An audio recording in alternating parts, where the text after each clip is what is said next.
For thousands of years, one war has stood at the crossroads of history, legend, and myth. A conflict said to have launched 1,000 ships, destroyed a mighty city, and shaped Western storytelling forever. But was it real? Tonight, we dive deep into the history behind the Trojan War.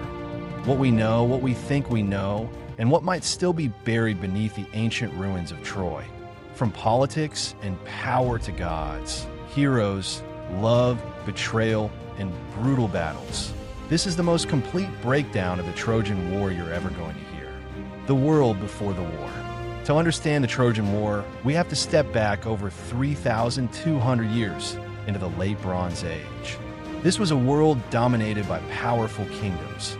Mycenaean Greece, a military culture ruled by warrior kings. The Hittite Empire, controlling most of modern-day Turkey. Egypt, still powerful but slowly weakening.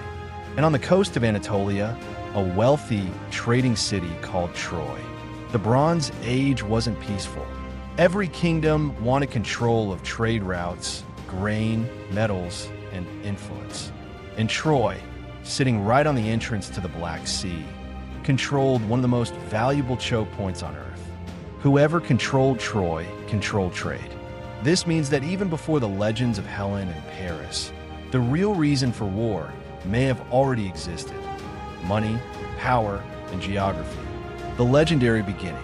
Now, let's enter the world of legend. According to Greek mythology, the war began not with politics, but with a wedding, the wedding of Peleus and Thetis. Every god was invited, except one, Eris, the goddess of discord. Angered, she tossed a golden apple into the wedding party with the words, "For the fairest."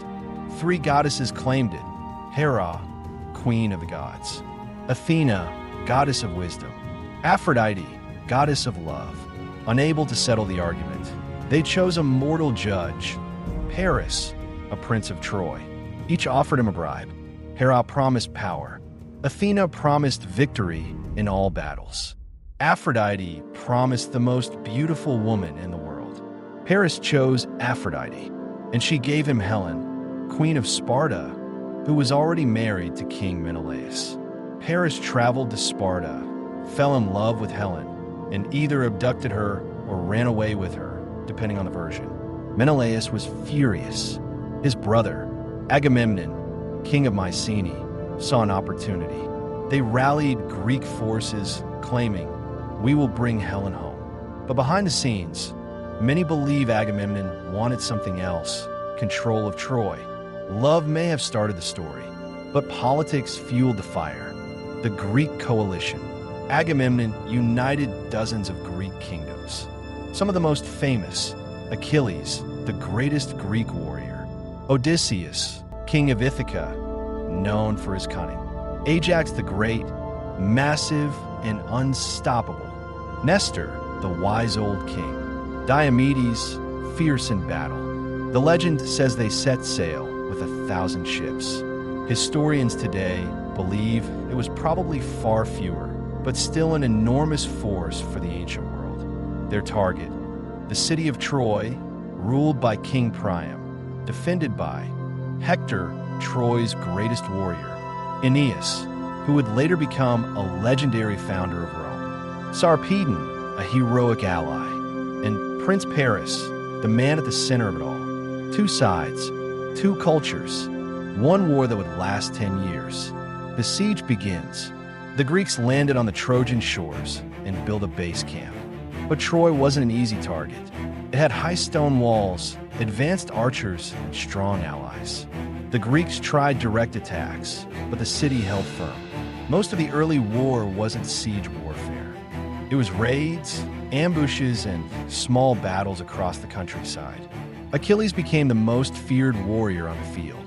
He fought not for kings, but for glory, and sometimes for himself. This is also where the famous tension began between Achilles and Agamemnon. When Agamemnon insulted him and took a woman Achilles had won as a war prize, Achilles refused to fight. With their greatest warrior gone, the Greeks began losing ground. The gods enter the story. In Homer's epic, the gods take sides. Hera, Athena, and Poseidon supporting the Greeks, Aphrodite, Apollo, and Ares supporting the Trojans. Were gods literally fighting on the battlefield? Of course not. But the ancient audience believed that fate, luck, and divine favor shaped wars. These god scenes may have been ancient storytelling tools to explain unexpected victories or tragedies. The death of Patroclus. As the Greeks struggled, Achilles' closest companion, Patroclus, could no longer watch his people suffer. He begged Achilles, "Let me wear your armor. Let the Trojans believe you've returned." Achilles agreed, but warned him, "Do not chase them to the walls of Troy." Patroclus didn't listen. He pushed the Trojan army back, all the way to the gates. There, Hector confronted him. Believing he was fighting Achilles, Hector struck Patroclus down. When Hector removed the helmet and realized who he had killed, it was too late. The Greeks carried Patroclus' body back to camp.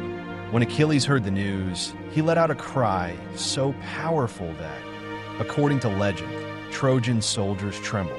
Achilles returned to battle, and the war changed. Achilles versus Hector. Achilles tore through Trojan forces like a storm. He found Hector outside the walls. This was the showdown both sides had feared.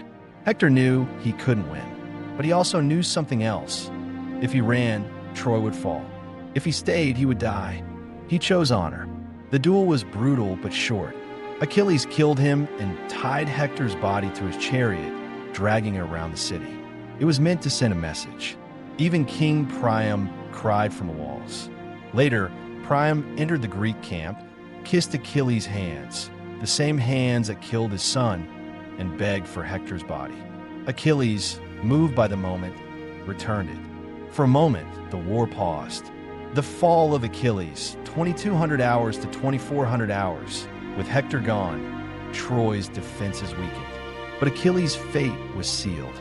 Paris, guided by Apollo, according to legend, shot an arrow that struck Achilles in his heel, the only vulnerable part of his body.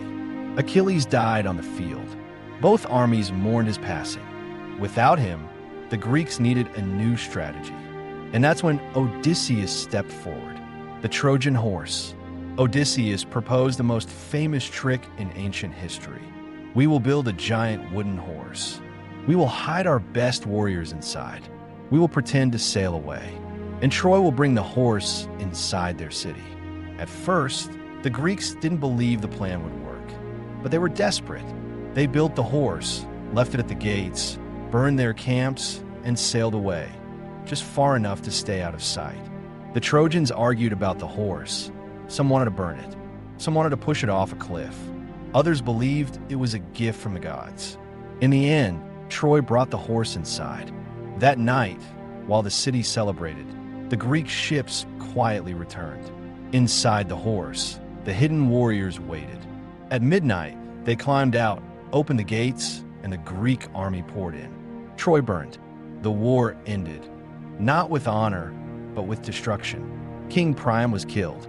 Survivors scattered across the Mediterranean. Aeneas fled and, according to Roman mythology, became the ancestor of Rome. The Greeks returned home, many facing their own tragedies. Most famously, Odysseus took 10 years to return home, surviving storms, monsters, and the wrath of gods.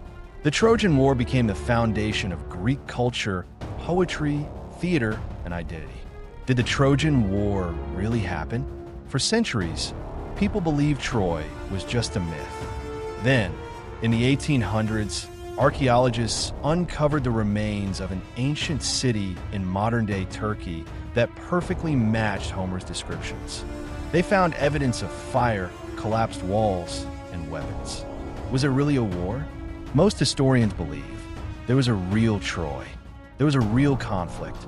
The story we know today is a mix of history, exaggeration, and myth. The truth is somewhere in between. And that is what makes the Trojan War timeless.